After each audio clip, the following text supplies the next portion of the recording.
I'm Cesar Flores. I'm a school counselor here at North Medford High School, joined here by one of our mental health therapists. Jody Guja. Yeah. Myself and Esther Mortensen, the two mental health counselors here on campus. Yeah, so we wanted to feel this just is kind of a free-form conversation between two people who work in this environment, but it's not something we're like staged. There's just ideas we want to talk about. This is just us, exploring ideas, and maybe it offers to like create an itch in your own mind about how to explore ideas for yourself, so you can explore it with us, or explore with each other, or explore it with your friends. So yeah.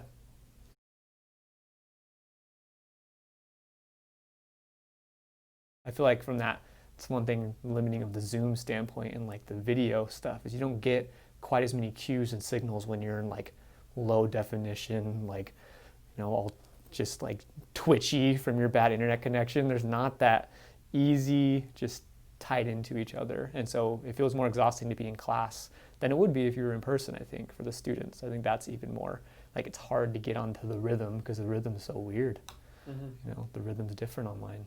That's what I think. We have to counteract that a little bit by, I think, finding creative ways to connect, or finding creative ways to explore these concepts or talk about them in a creative way like we're doing right now, just like chatting about it, throwing out ideas. I feel like students being included in that process will help them maybe start to mull it around rather than just feel stuck. Because we are stuck, but humans are never truly stuck. We're like the most adaptive creatures on the face of the earth. We can adapt to almost anything. But when we start feeling helpless, we stop being adaptive. And we gotta like avoid that. And that's where I think like that's when anxiety comes up. Is helplessness most commonly. And I think anxiety is a big thing for everybody right now doing this distance learning, and for students just feeling really anxious. And then the one thing I was kind of transitioning in a little bit ago was like all these concepts we're talking about, the newness, and then how that brings up experiences of anxiety is I'm doing this a lot in any of my sessions with kids. If kids know me, they kind of know how and somebody comes with me and says, I feel anxious from struggling with anxiety. I always start with, that doesn't really tell me anything. Like that word is so general, and it's also not even a negative word. Anxiety is just an experience that we all should have because it's an evolutionary function that should work. So people think of this anxiety word, and we only say it in a negative connotation. When actually anxiety is most of the time positive. It's a message that your body is telling you to do something or change something.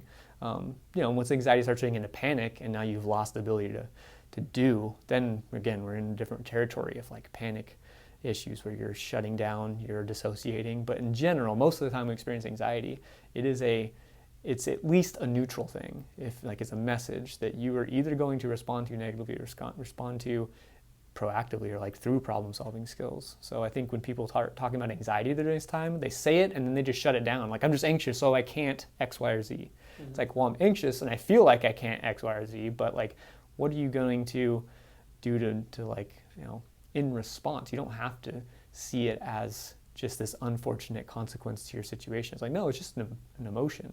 It's just something that your body's telling you. So we need to find simple solutions because we're at a simple time of like so much newness. So I think that's a really good way of wrapping up kind of the whole discussion. Right? Like common knowledge is not common practice necessarily, so we need to like slow down a minute, figure this out. Right.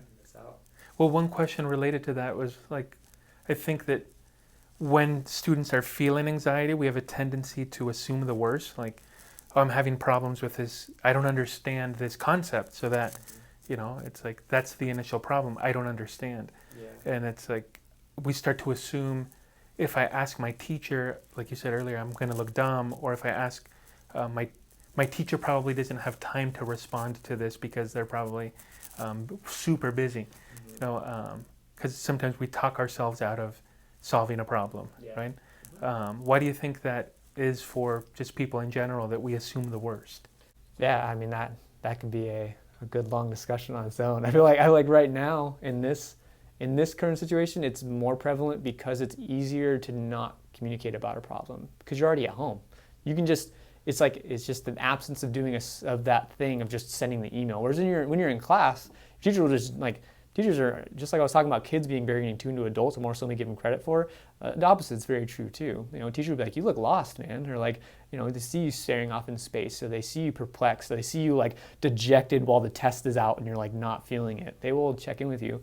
It's not quite as available, so you need to be more vocal, right? Right. So we are missing the common just like triggers of me recognizing where you're at, or the teacher recognizing where you're at. So we need students to be more communicative, which is hard because this is a new kind of communication. You got to email a lot. You got to, call your teachers if you can. Like they want to hear your voices, they want to know you're engaged. We have a hard time saying, I don't know. We don't want kids to feel like that if they ask a question, we're not going to have an answer, because we'll find it for you. Like, we're going to figure it out. We can do whatever we want. We're figuring out this sense, but you will help us find new ways of solving problems by asking the question. And so when we don't have questions and you don't come forward, we're like missing opportunities to help the 40 other kids who are struggling with that same problem that we don't see in the classes. We're not reading your faces. We're not seeing where you're at. So I think it's interesting. I know it's kind of a bummer to say like, hey, have more responsibility, kids, but it's the reality, and it'll help all of us if we get more of that communication, like reach out more, ask the questions that might seem basic, might seem common knowledge, but we don't know what common practice looks like in this weirdness, in this new situation. The cool thing about what you just said also is it's really collaboration, right? Like how we are going into virtual learning, or how virtual learning is functioning right now.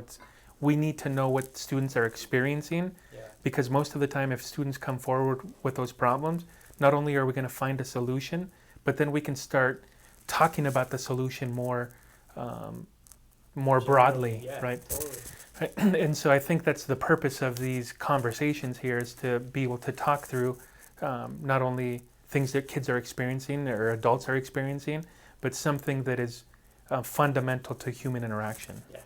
Yeah. And when we started this conversation, we weren't even sure this is that we were going to end up here, right? That's the important thing about exploring these things. We're just like talking about it, and hopefully that's what it becomes a avalanche effect of like. That's why a free-form conversation of just exploring idea and then just diving into it is so good and important, and we aren't doing enough of that.